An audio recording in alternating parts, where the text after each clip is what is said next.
Inilah dia yang jadi kepada Adam dan Hawa. Ya, jangan kamu makan, nanti kamu akan mati. Ular itu berkata, sekali-kali kamu tidak akan mati. Sekarang ini pun begitu. Dosa semua orang pun buat gitu kok. Sedikit-sedikit ambil itu nggak akan tahu itu bosmu itu. Ya, atau yang najis, semua orang pun begitu. Sekarang zamannya begitu, orang bisa hidup ya tanpa ikatan pernikahan. Kalau cocok baru menikah dan lain sebagainya. Narkoba itu semua orang pun makan. Siapa yang nggak makan? Saya pernah dengar orang berkata begitu. Nah, saudaraku, kalau kita dengarkan itu, kita akan melihat bahwasanya kita bisa jatuh lagi kepada dosa. Sebelum kita mengikuti Yesus, tentu saja kita tidak bisa melawan ini.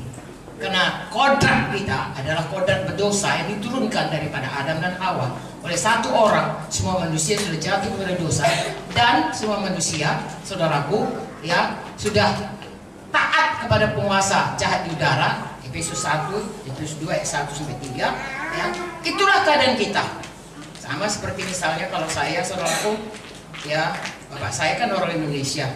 Maka saya lahir pun kayak orang Indonesia, iya kan? Enggak tiba-tiba mata saya biru, apa saya enggak. Karena apa? DNA-nya orang Indonesia. DNA saya orang berdosa, saudaraku. Ya, makanya kita semua, Roma 5 berkata, karena Adam semua kita sudah jatuh kepada dosa. Memang sukanya kita berdosa. Manusia ini sudah jatuh kepada kodrat berdosa. Itu sebabnya Tuhan rencananya yang semula yang menciptakan manusia segambar dengan dia, mulia, itu sudah rusak oleh karena dosa, tapi Tuhan tidak pernah mundur dari rencananya. Puji Tuhanlah. Dengan demikian kita tetap punya pengharapan, kita bisa dipulihkan. Amen. Itu sebabnya dalam Kejadian 3:15 kita mendengar Tuhan berkata, nanti, ya, saya bacakan, aku akan mengadakan permusuhan antara engkau dan perempuan ini, antara keturunanmu dan keturunannya. Keturunannya akan meremukkan kepalamu dan kau akan meremukkan tumitnya. Dan kata lain, Yesus akan lahir untuk menebus kita. Dia akan mati, saudaraku, tapi setan dipatahkan kuasanya. Amin. Haleluya.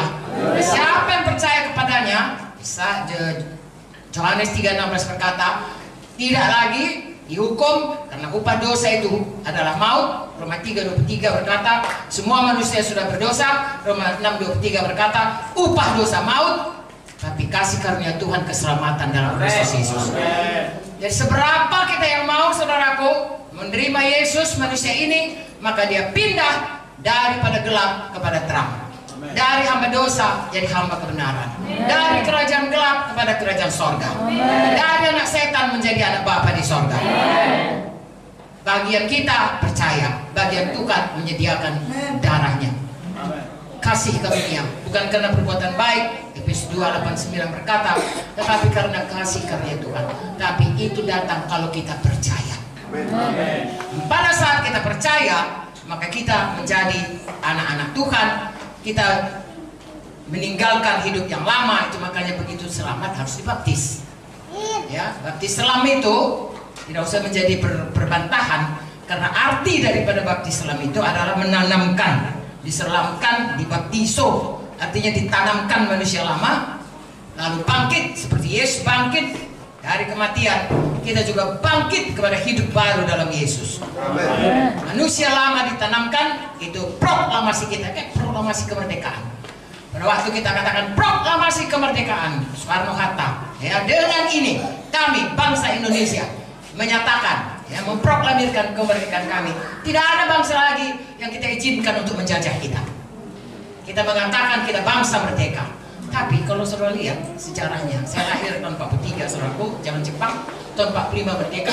46-47 ada aksi polisioner, yaitu orang-orang sekutu Belanda dengan Inggris dan ya itulah sekutunya. Serta 10 November itu mereka menyerang lagi Indonesia, mau mengambil kembali. Kita pun begitunya. Sesudah pun kita terima Yesus, akan ada, ya, aksi-aksi daripada musuh untuk menarik kita kembali. Kalau bisa membunuh, mencuri, membunuh, membinasakan, ditariknya kita keluar daripada keselamatan. Kalau bisa.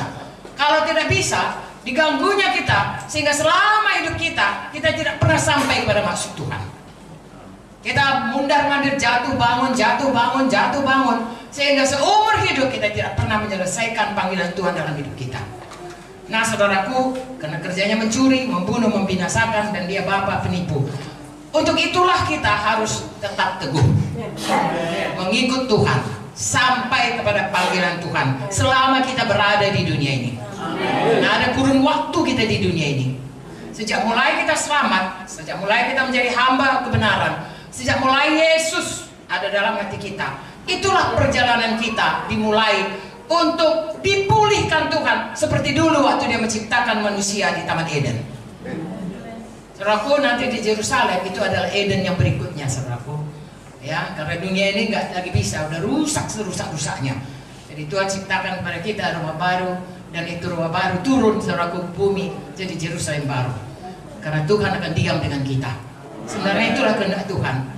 Ya, makanya Tuhan tidak berikan, Tuhan tutup itu Eden, tidak boleh lagi manusia ke situ, sebab kalau dimakannya itu hidup kekal, pohon kehidupannya kekal.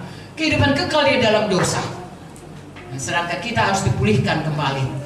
Karena selama kita hidup ini, mari kita terus bertumbuh, dipulihkan kembali kepada kehidupan yang seperti yang dikehendaki Tuhan. Saya dan saudara, kalau kita tidak mengerti ini, kita akan ditipu setan.